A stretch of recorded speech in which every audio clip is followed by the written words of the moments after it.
Engineering is all about problem solving. So, if you've ever wondered, what did steam ever do for us? How high can we build? And when can I move to Mars? Then prepare to have your nuts tightened as we find out the things you need to know about engineering.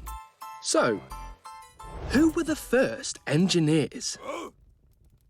We humans think we're pretty clever. We've built megacities housing more than 30 million people, skyscrapers stretching half a mile high, and space-age materials strong enough to stop a bullet. We are the planet's first and only engineers. Or are we?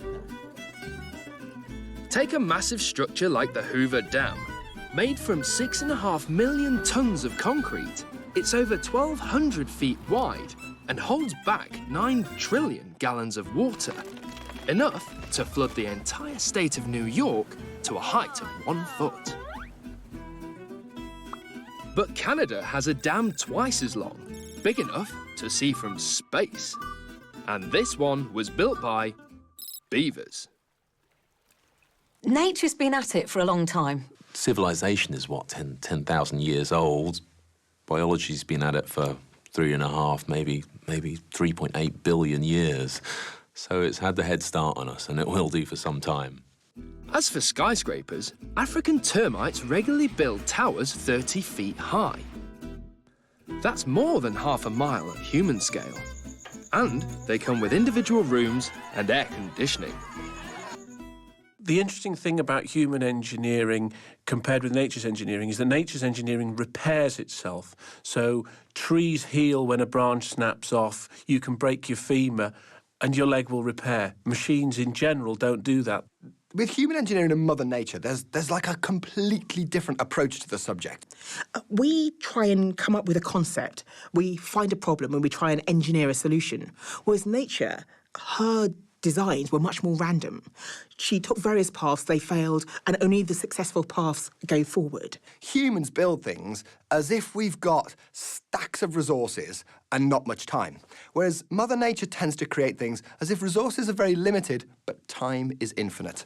And the wonderful thing about nature is you see all these amazing things that have been produced by natural selection, by just natural things going on that have created amazing engineering. OK, what about those bulletproof jackets then? It takes vats of acid, 700 degrees Celsius, and a load of toxic byproducts to produce Kevlar, one of the toughest man-made materials. But an incy-wincy spider's bottom, at room temperature, produces silk that's 5 times stronger. It's stronger than steel, but we do have stronger rope material.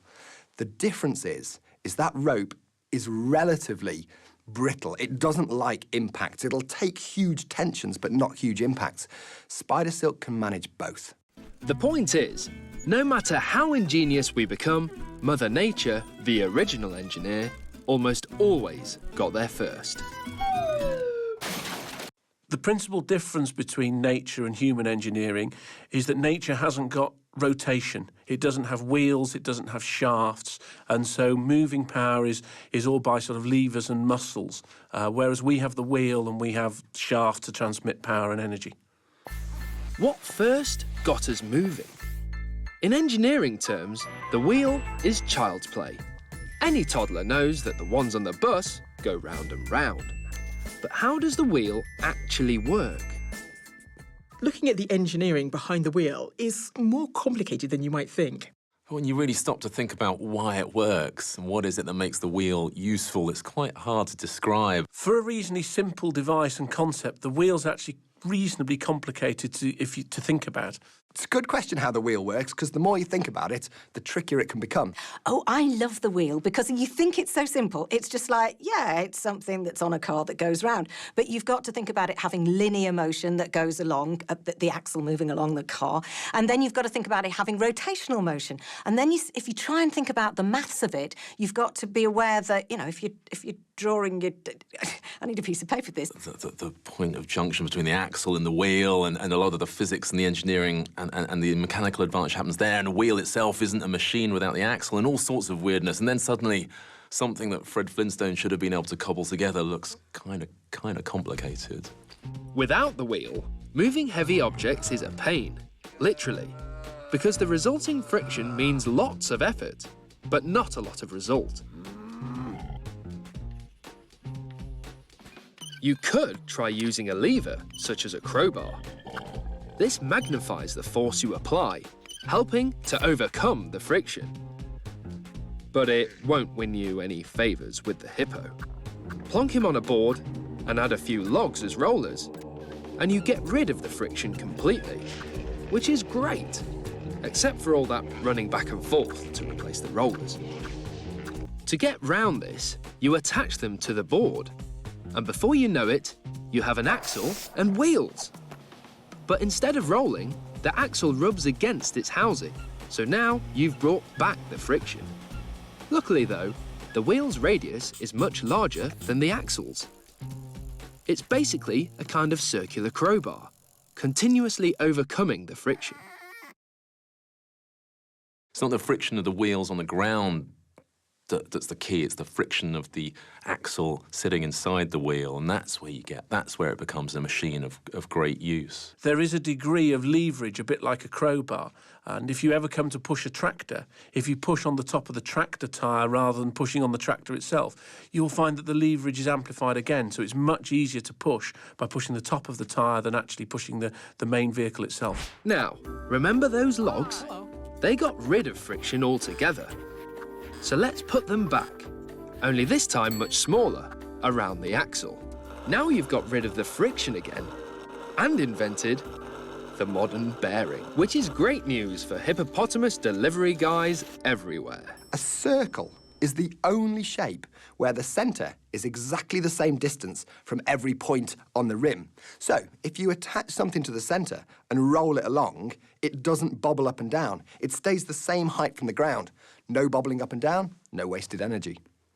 How do bridges work? To understand bridges, we need to think about BATs. That's beam, arch, truss, and suspension. The 4 basic types of bridge. A simple beam bridge is a bit like a log across a river valley. As it tries to support both your weight and its own, the beam has to deal with 2 forces. Tension, which stretches the lower surface, and compression, which squashes the top. But bring along too many of your gang and suddenly you need a truss. A truss provides reinforcement by adding a bit more bridge and harnessing the structural strength of the triangle. The simplest form of a bridge is a beam. Think of a plank between 2 stools. And the thickness of that plank dictates the strength. But it's a cubic law, so if you double the thickness of the plank, it's 8 times as strong. Triple it, it's 27 times as strong. Now, the further apart the members that are doing the work, the stronger it is. And so the truss uses the same theory by getting the material at the top and the bottom much further apart, which is far more suitable for building things like bridges, and then uses triangulation to keep them the right distance apart and to ensure that they don't buckle. The Romans preferred a more elegant and much curvier solution, the arch. You can think of an arch as a beam bent into a semicircle. Now the weight produces only compression. There is no tension. Unless you happen to be an ancient Roman bridge builder. They had to stand under their creations while the scaffolding was removed, which might explain why so many of their arches are still with us. A well-built masonry arch has simply no desire to fall down. You know, it's just not what it's going to do. It has to break in at least 3 places before it's going to collapse, which makes them very, very good for kind of earthquake resistance and kind of just general longevity, which is why you see Roman and Saxon arches around now. They just don't break. Now, here's another way to build a bridge. Flip an arch on its head and you get the suspension bridge. This time, it's all tension. The overhead cables are in a constant tug-of-war with the weight on the bridge. It's exactly the same principle as your granny's washing line. You always marvel at them when you're going across them. Someone's done the sums on these huge structures, And you kind of have the faith that they've done the sums right, you know, and put these big spans up. And they don't always work. I mean, you know, you can get it wrong. And I remember watching, you know, when I was at school, that very famous video of the Tacoma Narrows Bridge in the 1940s. And this is a bridge that someone didn't do the sums right. And in high winds, this thing literally fell apart and plunged into the river below. And so it is possible to build a bridge incorrectly. And you always hope that the engineers have done their jobs properly. What did steam ever do for us? Steam is great for making frothy coffee, stripping wallpaper and ironing socks, preferably not all at the same time. But engineers love steam because it's good at transporting energy. When water is boiled, it absorbs heat, turning it into steam, which can be piped under pressure to where it's needed. Steam is a wonderful material because it can take heat energy and transfer it from one place to another. For thousands of years, for millennia, we've been able to create heat with fire, but we can't really get it to do much apart from warm ourselves and dry our clothes. But when steam came along, we were able to use fire to create pressure, and then pressure can push something. So you've turned fire into movement. And ultimately, from movement, you can then turn it into electricity. It's an amazing thing for us to be able to use. It's great. Get some water, boil it up, create this vapour, and then you can drive stuff. And that simple device allows you to connect the energy that you can dig out of the ground to the stuff that you want to fly along the railways. A further advantage of steam is that it's based around water, which is largely everywhere. It's non-corrosive. You use water, turn it into steam, it then condenses back and it's back to being water. You've really just used this as a mechanism of transferring the energy rather than actually consuming the water itself. 2,000 years ago, a Greek chap called Hero invented the aeolipile, a kind of steam-driven spinning ball. Unfortunately, he only ever used it as a party trick, and the idea sort of ran out of steam. It was 1,700 years before steam powered its next revolution, the industrial one. The first practical design was the Newcomen engine, used to pump water out of mines. But Scottish engineer James Watt wasn't impressed. He realised that most of the steam's energy was used up reheating the cylinder after it was cooled during each cycle. His external condenser worked outside the engine, so the cylinder stayed hot and more of the steam could be put to work. He marketed this by boasting how many horses it would replace, which gave us the term horsepower, and kick-started the Industrial Revolution. I guess like the early days of steam must have been utterly petrifying, which is why, like, early on, they didn't even use it as a high-pressure source. You know, like the early beam engines, they used to inject the steam into the piston, then cool it as quickly as they could, and it would suck the piston down and turn things that way. The trouble with this was that the whole cylinder was cooled during the cycle. James Watt, the Scottish inventor, then took the idea forward and put an external condensing cylinder so that all the cooling work was done externally, leaving all the main heat in the cylinder. And this dramatically increased the efficiency of the steam engine and really led to the whole of the Industrial Revolution. Today, power stations and nuclear submarines use steam turbines, which are much more efficient than pistons and valves, and work on exactly the same principle as our hero's 2,000-year-old toy. You think of, like, the steam age as sort of stovepipe hats and Queen Victoria. We generate more power in the world right now through steam than at any point in history. So it's still very relevant today, but it's even going to be relevant with tomorrow's technology. If we get our power from nuclear fusion, say, still we're going to be generating heat, and we want ways to convert that into electricity, so steam turbines would still have a role. People think nuclear fusion, that is the cutting edge of the future. All we will use nuclear fusion for is to boil water, to create steam, to drive turbines. This is the steam age. Should we be afraid of flying? Fully loaded, the world's largest commercial plane, weighs 560 tons.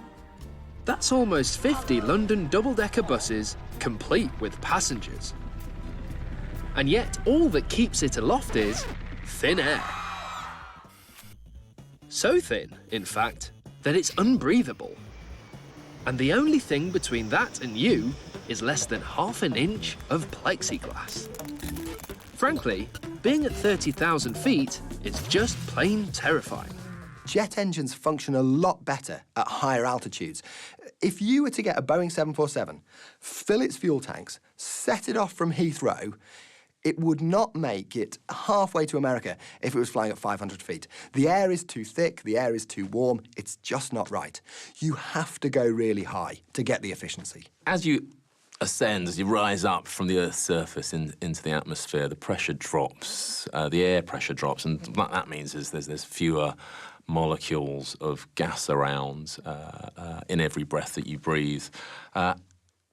And at a certain altitude, it gets to the point where there's just not enough for you to breathe and stay conscious. And planes get well above that altitude. You know, planes are flying well above the altitude that would be the summit of Everest. Outside of the aircraft fuselage at 30,000 feet is a pretty hostile place for a human body. You're hurtling through the air at 500 miles an hour. You are at temperatures of probably minus 60 degrees C. There's very little oxygen at that sort of altitude, so it's hard to breathe. Now, in World War II, some of the bombers flew at that sort of altitude, and as well as the flak and the bullets, they had to deal with the risk of injury from frostbite. The temperatures outside are minus 30 degrees at times, and worse, and lack of oxygen. They had very rudimentary oxygen systems, little rubber pipes running up from oxygen cylinders into masks that would sometimes freeze over. So the crews would often get injured and or die just because of the hostility of the environment of high altitude. When you think that the average modern aircraft has a skin of only 5 millimetres thick, that's not much between you and a very hostile environment. It's not a place a person is supposed to be. Even inside the plane, the air pressure is kept much lower than at sea level, which is a real pain in the ear. It also means that water boils at just 90 degrees, which is why airline tea tastes so horrible.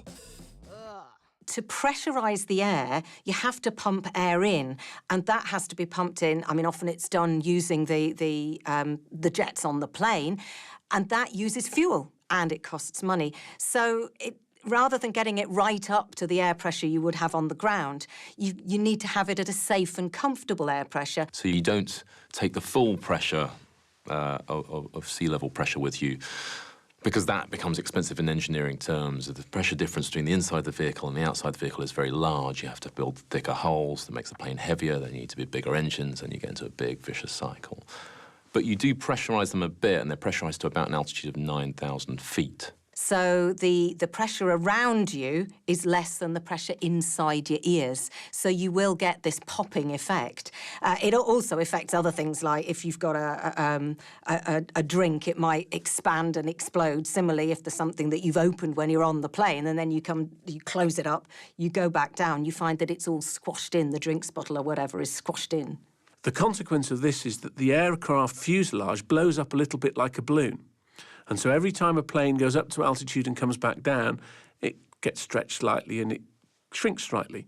And it's a little bit like bending a paperclip. You can only do this so many times before the thing starts to crack.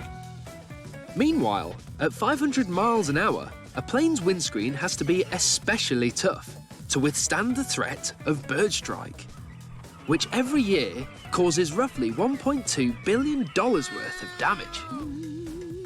And all the time you are sitting beside up to 60,000 gallons of aviation fuel, which weight for weight has 15 times the energy of TNT.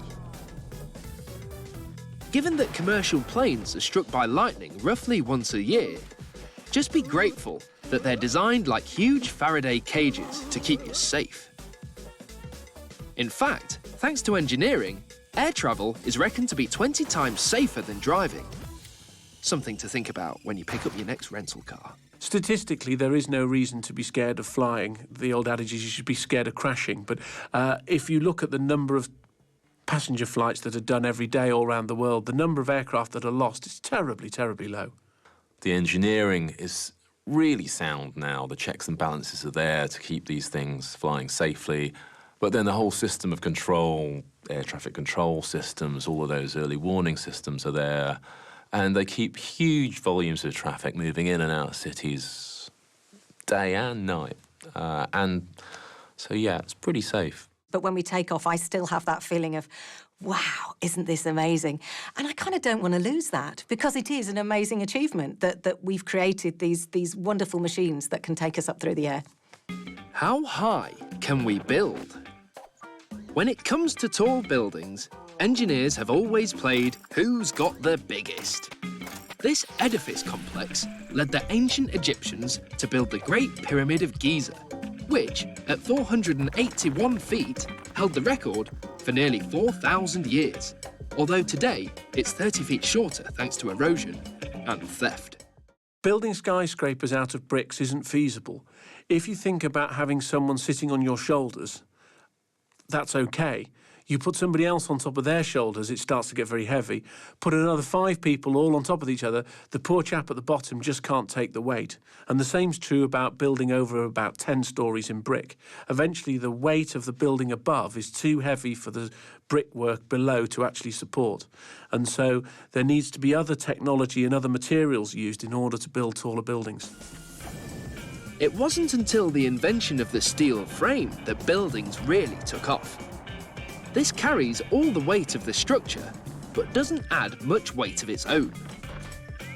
So the glass walls of a modern skyscraper are really just decorative curtains. The advent of the steel frame led to a rapid increase in the number of taller buildings built, particularly in America. And using that technology enabled you to go far higher, far quicker, because the buildings themselves were far lighter. I found it really interesting when I was in New York that you could see the change that happened in the buildings, in the architecture, that you had the older buildings that only went up to a certain height, and then suddenly when new materials became available, you know, the world was their oyster, the sky was the limit. And that's when the steel structures started being used, and there was so much more opportunity to build higher.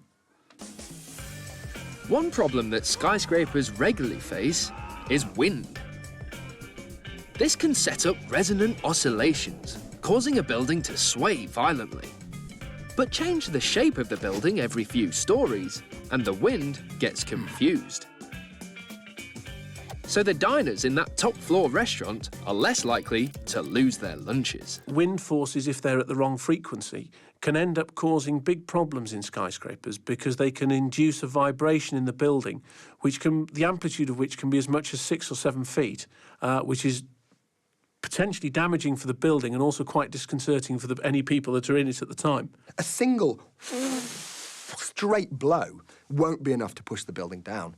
But if by freak chance the wind happens to be flicking to one side of the building and another at just the right rate to wobble it, put in those pushes and pulls at the right times, eventually the wobble on the building will build up to such an extent that the whole thing crash right down. At just over half a mile high, the undisputed high-rise champion is Dubai's Burj Khalifa. But Saudi Arabia is already planning the Kingdom Tower, the first to reach the 1 kilometre mark. That's almost 7 pyramids of Giza stacked on top of each other. We tend to assume that the only thing restricting the height of buildings is actually what you build with. But of course, there's a whole lot of other things. You want people to be in these buildings, so you need lifts to get them to the higher floors. You need central heating. You need to think about the plumbing, how you're going to get the water to the different levels as well. And that's all engineering as well. The other technology that was key to the development of skyscrapers was the elevator. If you had a 50-storey building, you didn't want to have to go up and down 50 flights of stairs just to go and get a pint of milk. And so you needed to be able to have lifts in order to go up and down those distances. The very tallest towers now require elevators that travel at 40 miles an hour. Keep going up at that speed, and in 90 minutes, you'd reach outer space. But the snag is that the elevators themselves are limited to how far they can go. The finite limit of the weight of the cable and the weight of the box means that you can only have so many floors serviced by one particular elevator. And so for some of these very tall buildings, you now have to use one elevator to go up in the first stage and then swap to another elevator to go up any further. What's so big about being small? Please do not adjust your screen. Things are about to get very tiny indeed. Because nano-engineers measure things in nanometers, or millionths of a millimetre. Nanotechnology is at a different scale to what a lot of people are used to using. My work as an engineer is on a human scale, and all the work I've done has tended to be. Nanotechnology is at such a small scale, it's not even head of a pin, it's the sharp end of a pin, that it's beyond the comprehension of any of the work I've done, and really is, as far as I'm concerned, is more science fiction than actual fact. Well, a nanometre is a billionth of a metre, or 10 to the minus 9, if you want to be mathematical. But honestly, that's really difficult to visualise. So let me tell you that if you were to scale a metre up to the size of the whole planet, then a nanometre would be the size of this marble. A nanometre is roughly what your beard would grow, the length your beard would change, in the time it takes to take a razor off the sink and towards your face. A human hair is about 100,000 nanometers across. Incredibly, that's 30 times bigger than the working steam engine built recently by German scientists. But 3,000 times smaller than that is the world's first nanocar. Made from a single molecule, its wheels would have to rotate 3 million times to cross the head of a pin. So it isn't going to break any speed limits. The spherical wheels are made from one of the building blocks of nanotechnology, the buckyball. This new form of carbon was only discovered in 1985, when it was created in the lab by accident. Buckminster fullerene, to give it its proper name, can be stretched into a hollow fibre, 100 times stronger than steel and 6 times lighter. One of my favourite predictions is carbon nanotubes. These could be blended together to make incredibly strong cables. And the application I'd like to see is a space elevator, a cheap way of getting things into orbit. What's astonishing about carbon nanotubes, for example, is they're a form of carbon that we didn't even know about until the late 80s, early 90s. And they come from a family that makes them exciting. If you imagine diamond's a natural form of carbon, and it has reigned supreme on so many fronts for so long. It's like optical properties, unbelievable. Its strength, legendary. Its kind of conductivity is amazing. Its thermal conductivity is just astonishing. And so you've got this substance called diamond that has been revered. Somebody comes along, exactly the same stuff, pure carbon, but a new form. You're going to be excited. You're going to know it'll do stuff that other things can't. But now the real buzz is about graphene. Now that is carbon atoms connected in such a way, you can almost visualise it as chicken wire made out of carbon atoms. And they've found that this material, if they use it in certain ways, can have the strongest strength-to-weight ratio of anything we know. It is incredibly strong. And there's such potential. And it's only because we can observe and manipulate atoms at this nano level that we've now got access to graphene. Scientists predict that these materials may soon lead to all sorts of minor miracles, like self-replicating nanomachines that heal us from the inside. But altering things at a molecular level is risky. If these man-made microbes were to multiply out of control, they could devour all life on Earth, leaving behind nothing but a mass of grey goo. Nano things are too small to see using light, like you actually cannot see them. Light is too gross, too lumpy, not smooth enough to pick up nanoparticles. But you can still use light to measure very, very tiny distances. You can take a beam of light and then reflect it off 2 different surfaces. So you take your one beam, create 2 beams, and then interfere these beams together. Depending on the colour and the size of the interfered light, you can work out what the spacing is within the gap. And you can do that to 2 or 3 nanometers. It's an interesting question as to whether nanotechnology is engineering. Yes, it is, but not kind of at the scale that engineers like me are used to working at. In the sort of forces that we deal with, the things that we deal with at a human scale, aren't necessarily relevant at a nanoscale. So you need physicists in there to deal with the quantum properties. You need chemists in there to deal with the fact that you're dealing with atoms and molecules. It's a real coming together of all different types of science and technology. What is the smartest machine? Today, we've got smartphones, smart cars, even smart bombs. But beside the world's top supercomputers, these are distinctly dumb. In 2009, IBM built an artificial brain with about 9 trillion synaptic connections. It needed 1 million watts of electricity and 6,500 tons of air conditioning gear. And, compared to the computing power of a human brain, it measured an impressive 1%. About the same as a cat. Supercomputing speed is measured in quadrillions of calculations per second, called petaflops. And the undisputed top of the flops is a Japanese machine called K, which recently clocked up a cool 10.5 on the petaflopometer.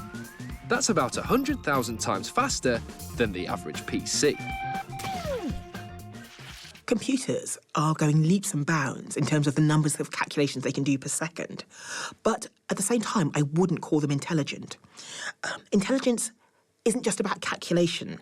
It's about intuition. It's about knowing things. It's about being able to understand things. And I don't think computers are there yet. They used to have a test question for artificial intelligence that went along the lines of time flies like an arrow and fruit flies like a banana. And no machine had any idea what you meant. And that's the difference. As a person, you'll smile, you'll scratch your head, you'll react to it in some way.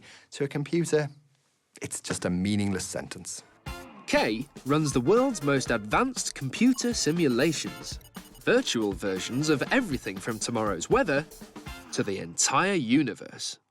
The advance of computer technology has enabled people to do more and more complex simulations in shorter runtimes.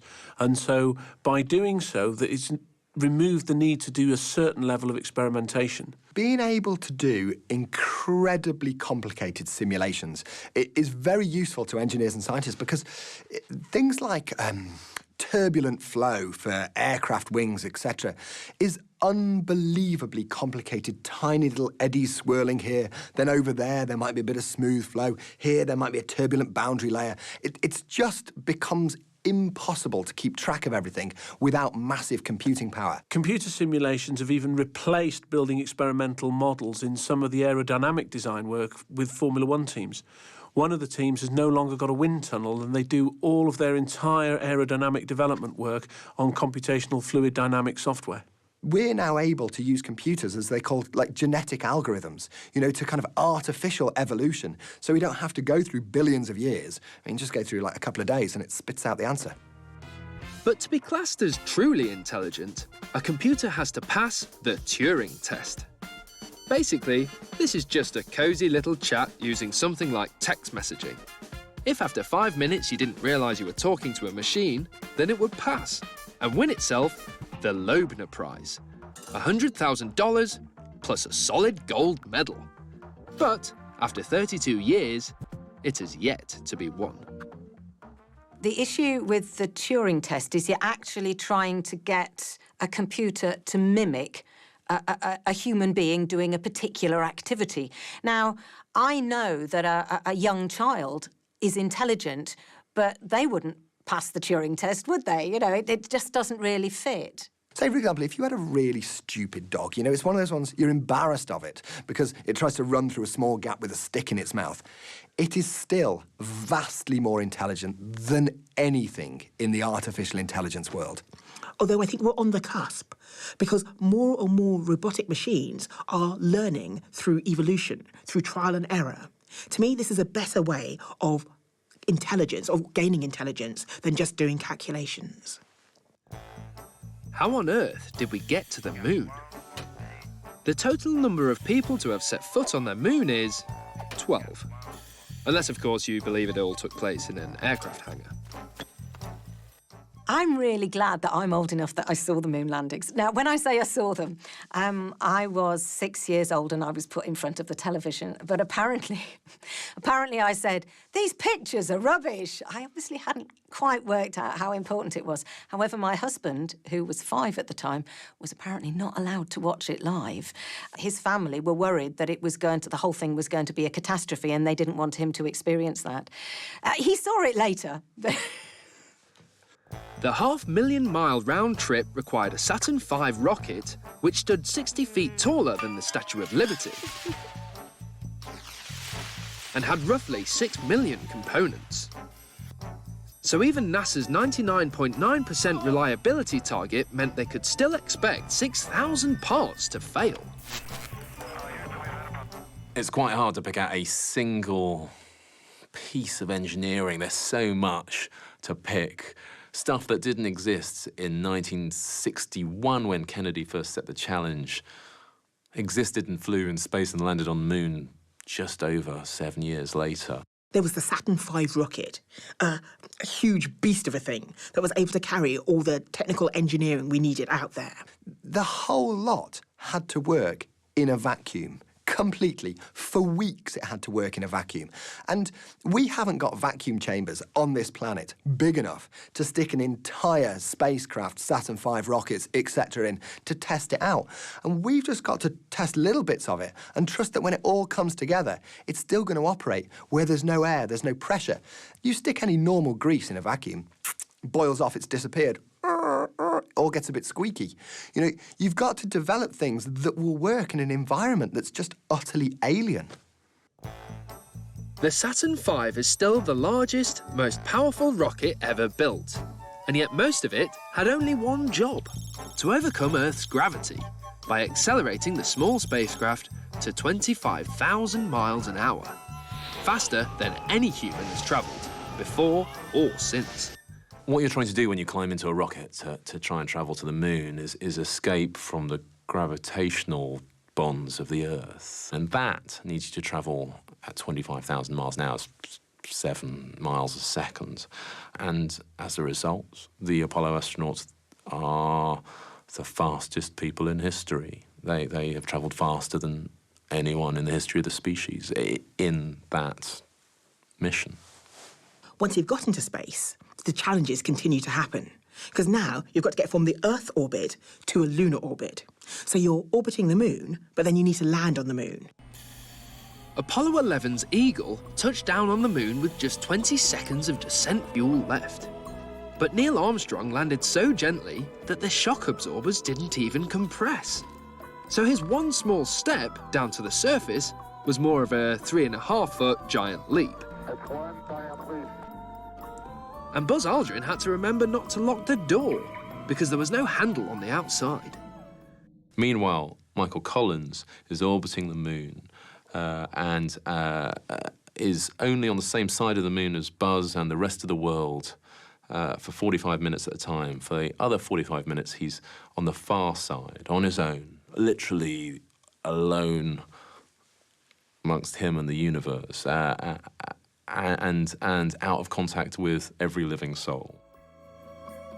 When it was time to go home, just 2.5 hours later, Aldrin accidentally broke the switch that started the Ascent rocket. With no tools on board, they only managed to fix it by shoving in a ballpoint pen. The story of Buzz Aldrin and his pen almost sums up the irony of engineering. You spend all these millions getting all these bits and bobs right, and then you end up just having to wedge a pen into the dash, waggle it about, and then eventually it works. The Apollo lunar landings will stand throughout history as a magnificent feat, and no one will ever turn around and say they were no big deal. I think Apollo landings were a landmark in history. I still see the Apollo landings as something utterly astonishing. They'll be like the pyramids. People will look back at them and think of them in the same way as we look at the pyramids, as how did people achieve this with that level of technology at that time over those timescales? So, yeah, they'll be an icon of exploration, technology, science and engineering. When can I move to Mars? Looking for a new place to live? Our solar system has dozens of vacant properties, but by far the most desirable is Mars. For starters, it's not too far away, sometimes as little as 36 million miles, so you'll be there in just 6 months. Going to the moon is like popping to the shops, compared with Mars, which is more like a trip across the entire Atlantic. And you know, for those two journeys, you would prepare quite differently. You know, one you can do in your slippers almost. Mars has days, seasons, and weather all similar to Earth's. Admittedly, the atmosphere is a little thin and lacking in oxygen. And it can get a bit chilly, around minus 130 degrees Celsius at the poles. Overall, Mars is not entirely suitable for sustaining human life. There's no oxygen, there's terrible sandstorms, it's very corrosive and it's very cold. The atmosphere is almost 100% carbon dioxide, and it doesn't matter. Even if it was 100% oxygen, we still couldn't breathe it because the barometric pressure on the surface is about 1%, less than 1% what it is on Earth. So even if it was all oxygen, there wouldn't be enough pressure just to force that into your lungs, onto your red blood cells for you to use biologically. So it's not a great holiday destination at the moment. But with some TLC and a little hard work, Mars could make an ideal second home. It's called terraforming, and the goal is to thicken the atmosphere and raise the temperature. Mars is chock-a-block with greenhouse gases, but they're frozen into the Martian surface. So what we need to do is heat it up, and there are a number of ways of doing this. One idea involves giant space mirrors, reflecting enough sunlight to melt the ice caps. This would release water and carbon dioxide to kickstart global warming. Another suggests building solar-powered factories to produce those greenhouse gases. Or how about redirecting a few passing asteroids and crashing them into the Martian surface? Each impact would release enough energy to raise the planet's temperature by 3 degrees. The fact that we can't control the climate change on Earth, and yet we're trying to do it on a planet that's 6 months space flight away, does make you wonder whether it's even remotely feasible. According to some estimates, all this could take as much as 100,000 years. So instead of changing Mars, it might be quicker to change ourselves. Oh, what's the difference between science and engineering? I love this one. Engineering is really all about a specified goal which you have to achieve with the means at your disposal. And those means have been given to you by science. Engineers create what hasn't been, and scientists analyse what is. What engineers do is they take the knowledge that's out there and they turn it into something practical and useful. Science is looking at the fundamentals of things, but the engineering makes it happen. All the scientists in the world aren't going to get a bridge built. One can't really work without the other. Well, I suppose you can have science on its own, but it's not really got that much benefit. You need engineers to be able to put it into practice. You can get by without science. You can't get by without engineering.